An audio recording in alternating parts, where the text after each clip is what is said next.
Bien, vamos a tener una conversación con una persona que yo pienso que logró ser uno de los diputados más jóvenes, si mi memoria no me traiciona, y posiblemente sea el senador más joven. José Paliza, del Partido Revolucionario. El diputado más joven, por cierto. El diputado más joven. Así fue. Y como senador ha habido También. Bueno, no, me imagino que en la historia sí habrá senador. Sí. No sé si en la historia democrática, porque saben que antes de la dictadura de Trujillo siempre habían designaciones a muy temprana edad de personas. No lo sé, es una buena investigación. Pero en esa época también todo era como que muy temprano, Sí, porque sí, las mismas luchas por la democracia hacían fueron, madurar, claro, ¿no? Y fueron implementadas por personas de 18, 19, 20 años, que Así no se es. imagina a alguien ahora yéndose a las calles con esa edad. Así es. Para nada. Pero ahí está. Queda para investigación el dato del senador más joven. Bueno, buenos días y felicidades. Muchas gracias. Es un grato placer. Uno no sabe estar si con felicitar, ustedes. En este escenario político tan complicado. No, porque para algo estábamos, o sea, para algo estabas trabajando. Bueno, y debo confesarles que mi sentimiento luego del proceso no es de celebración, sino es de compromiso. No he sentido el deseo de... realmente lo que he ganado es un puesto de trabajo. La gente tiene que visualizar la participación en la política y en el servicio público de una forma diferente.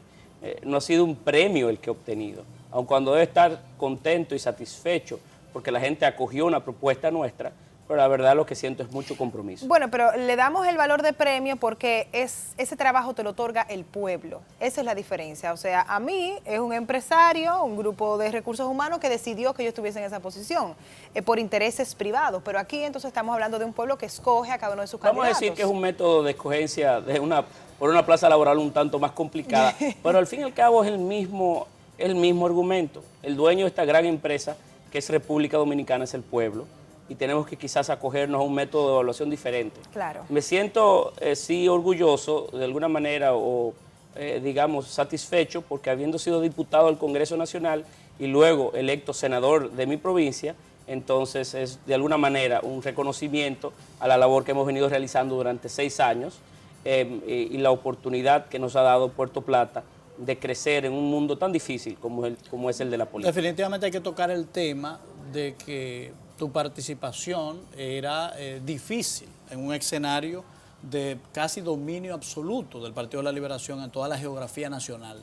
¿Cómo hace Paliza y su candidatura para superar el rendimiento promedio de la organización que le lleva en las otras demarcaciones, para imponerse con unos niveles tan dominantes en Puerto Plata? Explícanos ese misterio. Miren, nosotros le presentamos a Puerto Plata una candidatura de unidad, de los puertoplateños por los puertoplateños, que no le pertenecía exclusivamente a los miembros del Partido Revolucionario Moderno y de la Convergencia. Inclusive en cada una de nuestras intervenciones públicas invitábamos a los miembros del Partido de la Liberación Dominicana que no se sentían representados por una candidatura impuesta que nos acompañaran. Y creo mucho en eso, porque para materializar los cambios que tanto necesitamos en la sociedad, y más aún en mi provincia, para poderla relanzar, se requiere de un esfuerzo mancomunado de todos. Y entonces con un discurso muy propositivo, con muchas propuestas, sin contradicciones mayores, sin ofensas, pues logramos ir puntualizando una propuesta que fue acogida por la mayor parte de los puertoplateños y las puertoplateñas. Inclusive la valoración que nos daban las encuestas y mediciones una semana antes de las elecciones eran mucho mayores al resultado final, pero evidentemente al margen de las debilidades del sistema, de las debilidades del propio proceso y de la fortaleza organizativa del Partido de la Liberación Dominicana, nosotros pudimos salir vencedores de ese escenario tan difícil o angosto que tenía la oposición dominicana. Se habla de fraude en muchas demarcaciones, vemos cómo la oposición se ha unido también para hacerle frente a las declaraciones hechas por el presidente de la Junta Central Electoral, Roberto Rosario. En el caso de los comicios realizados en Puerto Plata, ¿cómo fluyeron?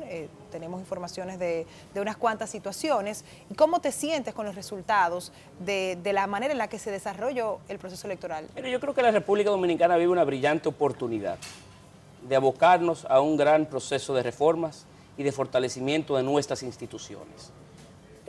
Al margen de cualquier argumento, la democracia dominicana no anda bien. Y los procesos de alguna manera, hemos retrocedido en gran parte de nuestras conquistas democráticas y de fortalecimiento de nuestras instituciones.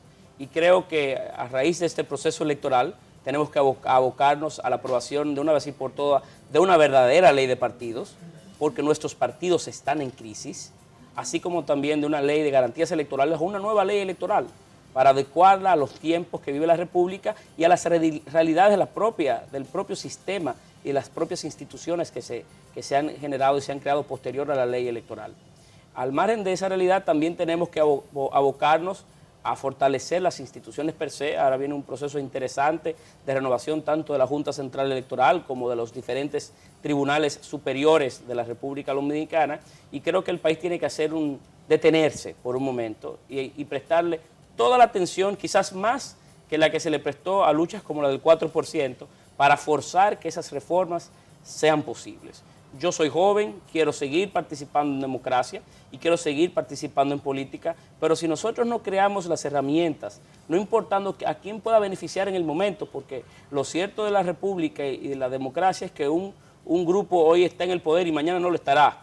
Y entonces tenemos que pensar más cuando no se esté. A futuro, sí. Efectivamente. Y entonces generar los instrumentos que nos permitan participar. Mira, uno de los elementos más contrastantes y para mí más difíciles de los procesos electorales es el dinero.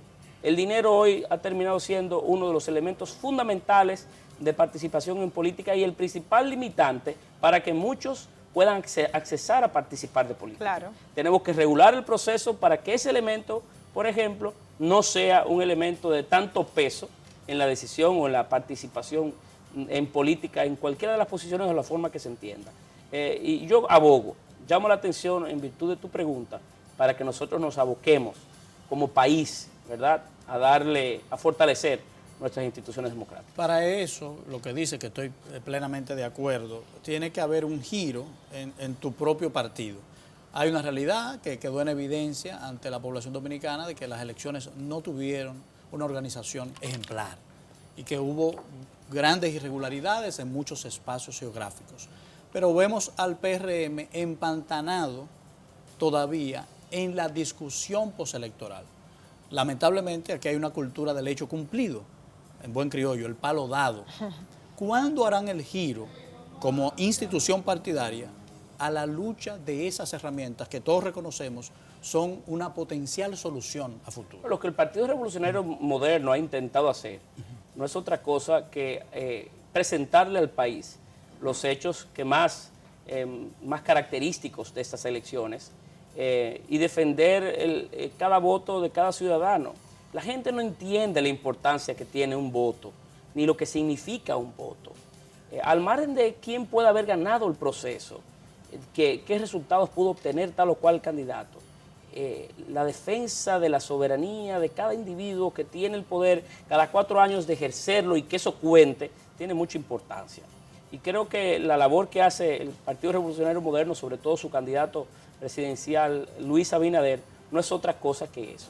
Va mucho en consonancia con lo que estoy diciendo, quizás con métodos diferentes, pero no intentamos lograr otra cosa que no sea el despertar del pueblo dominicano sobre las debilidades institucionales que tiene el país, para así ver cómo logramos cambiarla con miras a procesos venideros, porque la democracia y el país no se detuvo el 16 de mayo, no. Seguirá y en 4 años tendremos otras elecciones. Exactamente, y hay que tratar de que sean mejores que evidentemente. Paliza llega al Senado. La agenda de Paliza en el Senado, sabiendo esto, están en minoría. Pese al avance que ha tenido la oposición, que tiene senadores que no tenía en el periodo que continúa hasta el 16 de agosto, ahora la situación es peor porque el partido oficial tiene mayoría cualificada. ¿Qué significa? Que la ley de partidos, la ley electoral, la Junta Central Electoral, la Cámara de Cuentas, puede disponer su conformación sin consultarles previamente. ¿Cuál es la agenda del senador Paliza para hacer que su voz cuente en un espacio donde es minoría? Mira, nosotros tenemos dos funciones, digamos dos aristas en nuestra propia función. Una es una como representante de Puerto Plata ante el Congreso Nacional, que no haremos otra cosa que no sea proyectar lo mejor de nuestra provincia y luchar por sus reivindicaciones y principales proyectos. Para eso nos uniremos a los demás legisladores de nuestra provincia, intentaremos unirnos a ellos al margen de los colores y las divisiones que nos puedan encontrar para apuntalar las principales metas y objetivos que como puertoplateños queremos todos, no importa la bandería política a la que nosotros podamos pertenecer. Y desde el punto de vista de nuestro rol como congresista de la República o senador de la República, tenemos una labor que será vamos a decir, de mucha atención, porque seremos uno de dos o de tres senadores de la oposición y tendremos que hacer una labor como bloque, aun cuando en minoría, pero que aparenta ser lo suficientemente fuerte y vertical, lleno de propuestas y de ideas que permita ver la oposición allí con una membresía superior a la de 2 o 3 miembros. Y esa labor sé que será ardua, pero tendrá que basarse mucho en ejemplos, a unir mucho a mejores prácticas o forzar por mejores prácticas en el Congreso y también unirse a la voluntad de los diferentes sectores que conforman la gran vida nacional. Si nosotros logramos unirnos a esos sectores, a la sociedad en sentido pleno, si nosotros nos convertimos en portavoces de ellos y también en vaso comunicador de las cosas que suceden a lo interno del Senado de la República y del Congreso, que hasta hoy no se sabían porque no teníamos representantes allí, pues entonces la labor que podríamos entregarle al país será una muy útil y una muy importante. Creo que el debate de las leyes que acabo de mencionar, sobre todo de fortalecimiento de nuestra democracia, tiene que ser parte de ese nuevo Congreso y tiene que ser parte de ese nuevo Senado de la República. En nuestra agenda tiene que estar posicionado quizás en el principal de los planos, y así como otros temas que estarán poluntando en la vida de la sociedad. Sé que como opositores tendremos una gran labor que hacer y yo en lo particular seré un senador opositor, vertical, pero que no me constituiré tampoco en pared, sino que seré puente, porque también en la política dominicana no podemos ser opositores por ser opositores. Claro. Sí, tenemos que serlo cuando amerite serlo. Y tendremos, no se trata de llevar la contraria y tenemos que cruzar o ponernos del otro lado de la mesa cuando haya que hacerlo y unirnos por las mejores propuestas que puedan ir en beneficio de los dominicanos y de las dominicanas. Claro, cuando algo esté bien, no importa de qué organización política venga, pues hay que aplaudirlo. Claro, evidentemente. Y si podemos mejorar una propuesta del oficialismo, también contribuir con esa digamos, con una mira diferente de lo que pueden ser las propuestas que lleguen allí. Ahora que tú mencionas de mejorar, en el caso de la ley de partidos políticos, sabemos que hubo un proyecto que trabajó la Junta Central Electoral consensuado con la sociedad y hay otro proyecto presentado por el Partido de la Liberación Dominicana. En el caso del PRM, ¿ha trabajado en este otro proyecto que fue el que supuestamente iba a aprobarse para darle entonces...? Nosotros presentamos como partido una propuesta diferente que había trabajado una comisión presidida por doña Milagros Ortiz Bosch y estaban hechas. Uno de los elementos principales que nos distanciaba de esas propuestas oficialistas era el tema, por cierto, del dinero. Nosotros proponíamos no solamente limitantes o topes en la inversión de dinero, sino también, sobre todo, que las fuentes de ese dinero podrían ser públicas. Tenemos que llegar a eso. Si José Paliza le tomó a Homero, empresario de tal o cual sector, dinero, que el país lo sepa. Claro. Para luego cuando yo defienda una causa vinculada a Homero, la gente sepa por qué yo lo estoy defendiendo. Y si hay conflictos de intereses, pues que me puedan atacar o me puedan... Y sugerir inhibición. O que tú misma digas, bueno, esta persona fue donante de mi campaña, yo no tengo nada que decir aquí porque hay un conflicto de también eso previene de que dinero fácil pueda entrar a la política o dinero proveniente de actividades fraudulentas. Y entonces tenemos que, ese es el elemento fundamental que en su momento nos dividía de las propuestas oficialistas, en la que no quería que ese tema de los recursos per se podrían ser tratados en esa ley. Hay una corriente que indica que por la urgencia de conocer esos proyectos, de dejar atrás ese paso en falso que dimos por la ausencia de esas leyes, deben conocerse ahora antes del 16 de agosto. ¿Cuál es el parecer de usted? Mira, en el caso particular mío, creo que hay un Congreso nuevo que ha sido de alguna manera propio de un proceso electoral y entiendo yo que dentro de esas nuevas realidades congresionales deberíamos esperar a un nuevo Congreso. Para eso son las elecciones. Pero no estaría yo en desacuerdo tampoco si se quisiera hacer un esfuerzo serio hoy de consenso de todas las partes y de todos los actores fundamentales que se conozca hoy. No importa, en realidad no importa, y hablo quizás en voz alta, cómo se haga, lo importante es el resultado que pueda surgir de esas discusiones y que sea uno en el que todos nos sintamos representados. En el espacio municipal vemos un ejemplo de que los síndicos electos, los nuevos, están